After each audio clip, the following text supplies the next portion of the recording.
Ó ṣe Ọlọ́run tó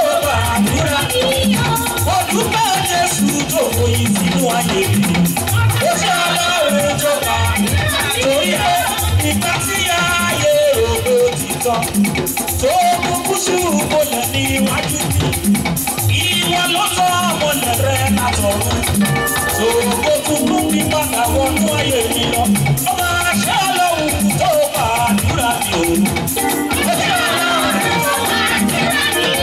ọba ṣẹ́ lọ́hùn tó bòyí sínú ayé mi.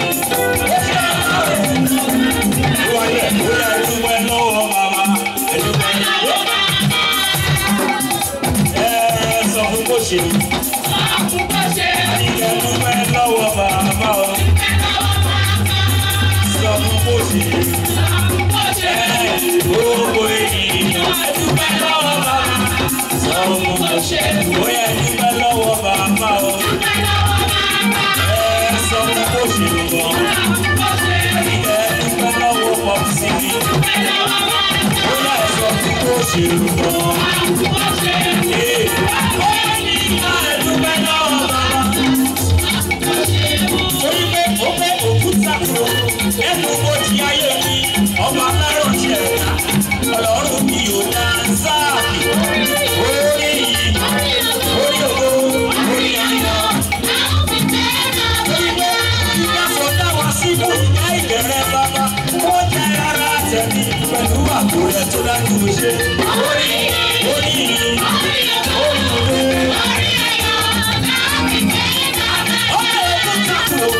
Ẹnu bó ti ayé mi, ọba aláwọ̀ jẹ̀, ọlọ́run mi ò máa sáàbì. Orí mi, orí òwúrò, orí ìyọ̀. Bóyá èmi ní màá bábọ̀ jẹ́ rí sàkàrà rẹ̀ olúwa. Èmi ní màá bábọ̀ jẹ́ rí sàkàrà rẹ̀ olúwa.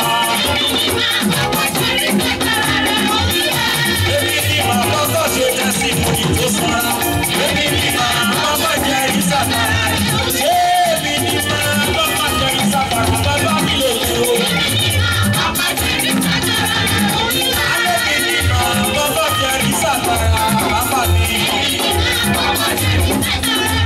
Lórí ẹ̀, ẹni tó ń bá ṣe lóore, ó náà wá sókè. Ó ṣe mí o, ó ṣe mí o. Mo dúpẹ́ lọ́wọ́ Jésù olùgbàlà o. Aleluya mo wá dúpẹ́.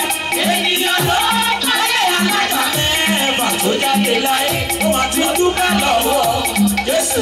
Bóyá Olúwa máa ṣe wò ó. Olúwa máa ṣe wò ó. Olúwa máa ṣe wò ó. Gbogbo ọ̀yọ́ ni tó bẹ nínú ilé tí mo ní pátápátá. Àní Olúwa máa ṣe wò ó. Olúwa máa ṣe wò ó. Àwa wáyọ̀ ni ọ̀rọ̀ wa máa dáyọ̀ o, ọ̀rọ̀ wa máa dáyọ̀. Gbogbo ṣẹlẹ̀ pátápátá ọ̀rọ̀ yìí máa dáyọ̀ o, ọ̀rọ̀ yìí máa dáyọ̀ kẹ́ o. Ìgbàgbọ́ yìí yẹ ilé màlẹ́kùlé ya. Ilé màjàlá ìgbàgbọ́ yìí yẹ ilé màlẹ́kùlé ya. Ìgbàgbọ́ ènìyàn mẹ́mọ̀ ọ̀dẹ̀dúlé òrìṣà. Tó bá yẹ àwọn ọmọ Mósè ń bọ̀.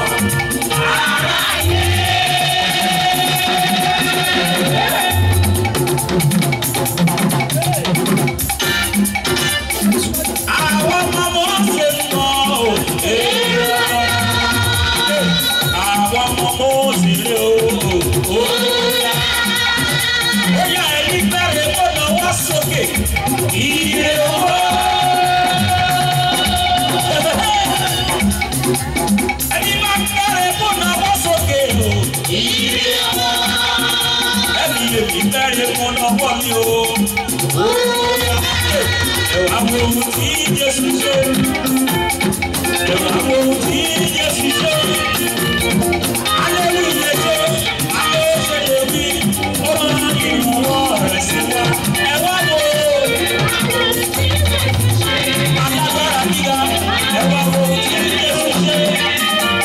Hallelujah ṣe. Alẹ́ ṣe lè wí. Ó máa ń ìrànwọ́ rẹ̀. Bóyá wọ́n wá pè lọ́ọ́ mi kí ni túmọ̀.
Àlórí ló máa wá ṣe o.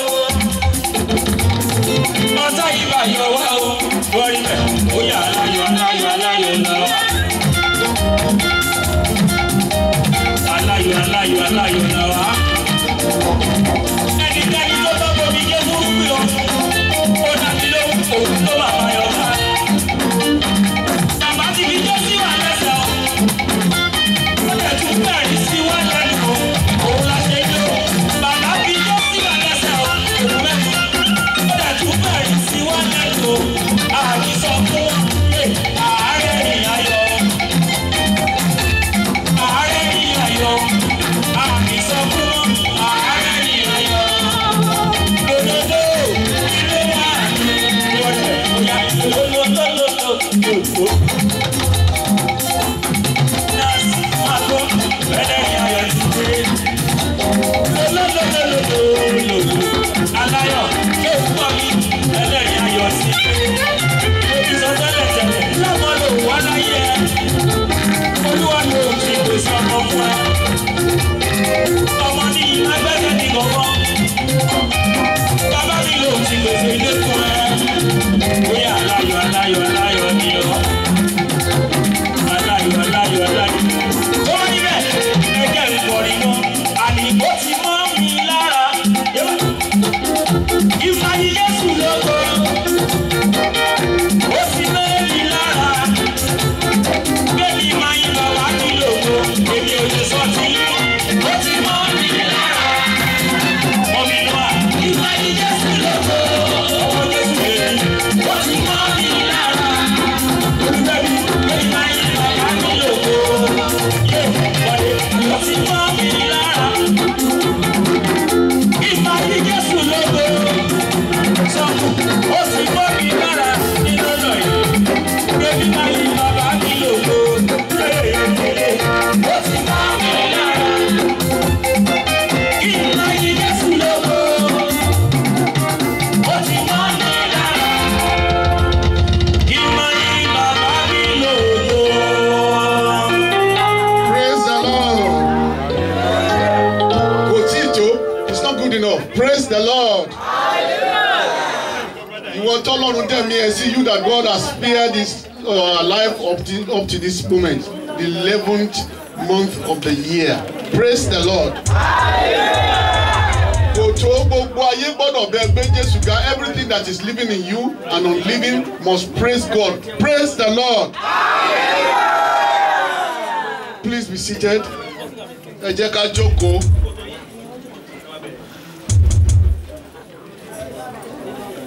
On behalf of New Ebenezer CNS Church, I want to particularly welcome our fathers and our mothers and all our special guests to the harvest of this year. Particularly when you start from the Baba Adura Gbemi, welcome. When you start from the beginning of this year and you look at what is going on around you, there is something that should tell you that you need to praise God. And we in this church, we are welcoming you and also giving thanks that you are alive and we are alive as well. Praise the Lord. Hallelujah. Anniversaries are just to praise God. We looked at it in one way or the other that we just need to celebrate. And that is why we are bringing you into this compact church. Normally we hire a place about £2,000 for you to be there. But we want you to feel what we are feeling. We want you to be where we are. We want you to be on the mountain where we stand and praise God. A lot of things have happened this year and that has been happening in the life of this church. But bringing you here is just to also praise God in the life of New Ebenezer. This is the reason why you are here to celebrate with us. That celebration will not cease in your life. Amen. Particularly as a shepherd of this church, I give glory to God because if somebody say I'm going to see this year, I will doubt it. And I want to particularly give praise to all the people that have been working tirelessly in the church. Hallelujah. Not how many, not how far, but how well. We don't need too many thousands of people in the church. Very few. If the prayer is answered, glory be to God. I don't particularly welcome anybody who's not going to be moving in the Spirit of God in this church. People say they don't drive people from the church. But if your spirit is not here, I will say go where your spirit is. Praise the Lord. And I don't doubt it because the spirit that liveth in me is a spirit that liveth forever. And in Christ, there is no limitations. May the Lord continue to give you the space, the glory, the years to celebrate in Jesus' name. Our services are on Wednesdays and Friday, and also we have in our night vigil at the last Friday of the month. You can join us here every last Friday of the month, or Fridays 9 to 11. God will be with us in Jesus' name. When you are looking at so many things happening in London now, there are no more spaces to worship God. And any church that has a place to worship must keep the place. We need your support in this church. Barely about 3 months ago, they broke the double glazing through firebomb in this church. You can see that we just about patching everything up. And people who are doing this, I believe the Bible says the righteous will fall many times and they will rise many times. They cannot see the end of this church. They have tried and tried. We haven't been living, we don't lose souls in this church. We live by the Spirit of God. And that is why we base our trust in God and we have faith. So you're coming here today, it's not about you giving me money or giving the church money. Just coming to celebrate is enough for us and praising God with us. When you get to the end of the year, when you are doing your harvest, whether it's March or January, and you are giving thanks, it's for what things that God has done in your, the things that God has done in your life. That's why you are giving celebration and giving thanks unto God. I believe when you get home next year, you shall never be found wanting. Death will not be your portion. The glory of God will shine upon you. When we say we need your help, when it comes to the building fund or giving things in the sowing a seed, please sow a seed in this church. We need your help at this junction, and at the end of the day, we believe that God will replenish it in many folds in your pocket. This year, like I said, I believe God will counter the people that are coming to throw firebomb in this church. Amen. Today we believe is to be an end of it in Jesus' name. Amen. Fathers and mothers in the Lord, you always see me in anniversary giving praises to God. And in this church also, that praises will not cease in my lips. Amen. If somebody looked at me properly, sometimes you will not know what is going on. But you will also note that I'm well alive. Yes, continue to pray for me so that the work God has bestowed upon me, I should be able to do it in Jesus' name. Amen. Anywhere you see me, pray for me. As a prophet of God, I am steadfast in the Lord, and I believe that God is always with every one of us, and He will continue to be with us in Jesus' name. Amen. On behalf of the anniversary committee this year, a lot of people don't want to become part of the anniversary committee, but we don't force anybody.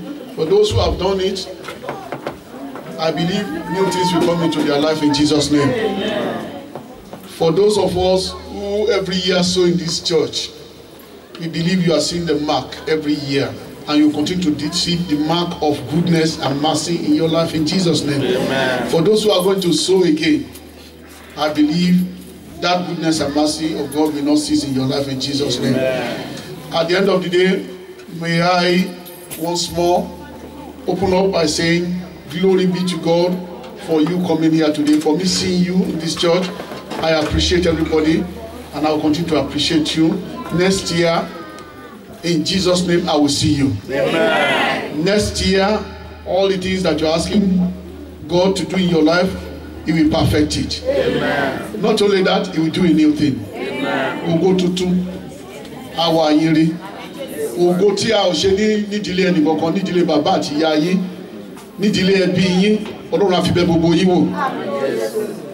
New glory that hasn't happened in the life of your family. My prayer and my prophecy is that the Lord will profess it into your life. Amen. And that will happen quickly in Jesus' name. We have so many anniversaries today. If you don't love us, you will not be here. We are not going to hold you back. If you are going there, I believe when we are celebrating anniversary together, it is of the glory of God. We are not so many in CNS Church. Ìjọ ṣẹ̀ṣẹ̀ bẹ̀rẹ̀ ní èmi ò ní kẹ́ni kókó má dájọ́ sílẹ̀. Mo ń gbàdúrà kí ìjọ Kérúbù àti Séráfù kó máa pọ̀ sí nínú ìlú yìí, so that we can have mouth to talk. Ọlọ́run á fọ̀rọ̀ tuntun àtòrí tuntun sí wa lẹ́nu. Ọjọ́ ò tí ì tó, tàbá dẹ̀ ń ṣe anniversary mẹ́ta mẹ́rin, ó ti tó. Tẹ́bá ti débẹ̀ 2 minutes, 5 minutes. Thank God, I'm not annoyed with that. But as you come, I still appreciate you. How many hours you are going to spend here? But rice and beans very plenty at the end of the day. There's no cold. Hallelujah. We have the tent there. So at the end of the day, celebrate. And God of celebration will be in your life in Jesus' name. Amen. Please, we are going to open up again our Thanksgiving with Thanksgiving. You that God has spared your life. We are going to stand up. We'll come and sow on behalf of your children, on behalf of your family. That is the first Thanksgiving I'm asking you to do. Please put your hands in your pocket, pray into it, and ask God again to continue to do wonders and good things in your life. Amen. Praise the Lord. Hallelujah. God is up. Okay.